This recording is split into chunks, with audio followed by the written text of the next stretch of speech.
आज हम क्लास 6 के हिंदी की स्वर और व्यंजन उनका उच्चारण कैसे करते हैं उसके बारे में जानकारी करेंगे। तो जानकारी में है वर्ण विचार और उच्चारण।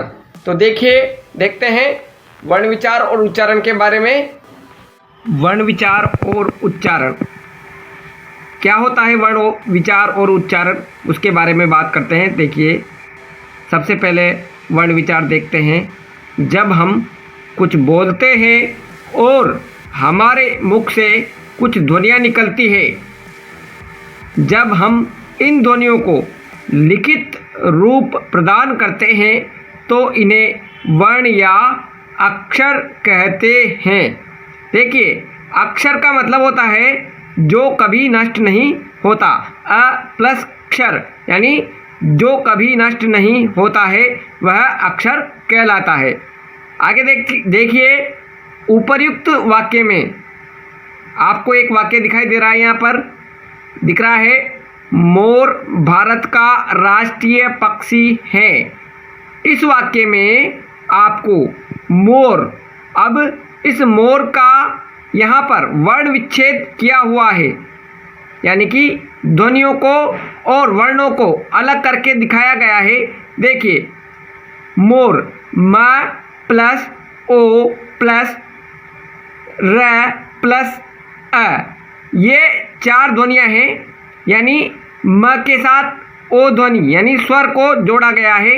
म यहाँ पर अभी हलंत नीचे एक डंडा लगा हुआ है, आपको दिखाई दे रहा है, इसे हलंत कहा जाता है। तो इस शब्द को मिलाकर मोर बना, ऐसे ही भारत बना, ऐसे ही का बना, ऐसे ही राष्ट्रीय बना, ऐसे ही पक्षी बना।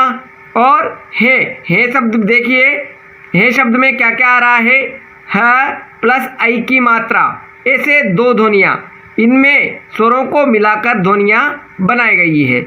उसके बाद देखिए, उपरोक्त वर्णों के अब आगे और टुकड़े नहीं किए जा सकते, यही ध्वनियाँ वर्ण कहलाती है। अतः हम कह सकते हैं कि इस प्रकार, अब इसकी डेफिनेशन क्या बनती है देख लीजिए। भाषा की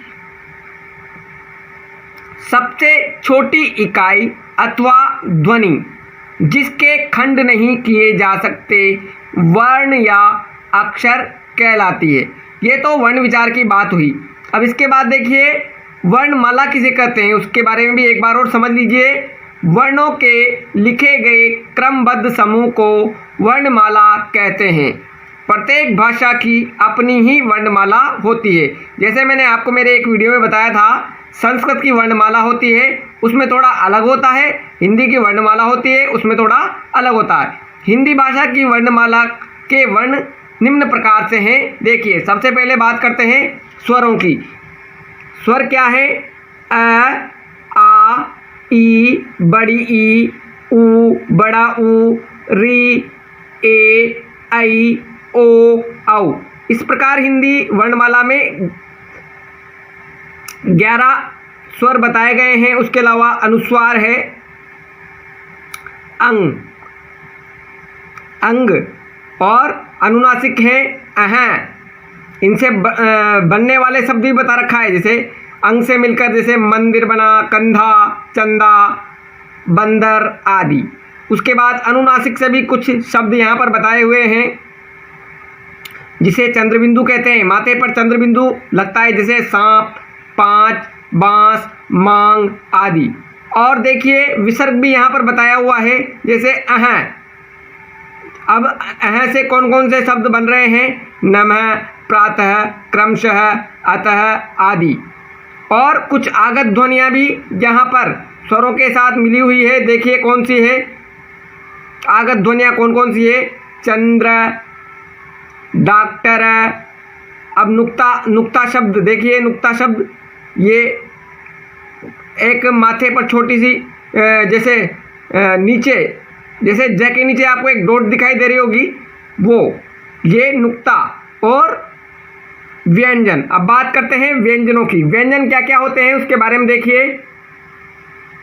क ख ग घ ङ च छ ज झ ञ ट ठ ड ढ न त थ द ध न त थ द ध न प फ ब भ म य र ल व श श स ह। इस प्रकार 33 व्यंजन बताए गए हैं। इसके अलावा संयुक्त व्यंजन भी है। संयुक्त व्यंजन कौन कौन से? संयुक्त का मतलब होता है दो चीज़ों से मिलकर जो बना हुआ है। पहला क्ष, त्र, ज्ञ, स्र, ये सब क्या है? संयुक्त व्यंजन है। तो देखा आपने कैसे स्वर और व्यंजन हिंदी वर्णमाला के अलग अलग इसकी व्याख्या यहाँ पर की गई है। ये था वर्ण विचार और उच्चारण। वर्ण विचार में हमने केवल अभी वर्ण विचारों की बात की है और इससे आगे भी इसमें कुछ चीज़ें हैं, उनको हम अपने नेक्स्ट वीडियो में पढ़ेंगे। आज के लिए इतना ही। Thank you.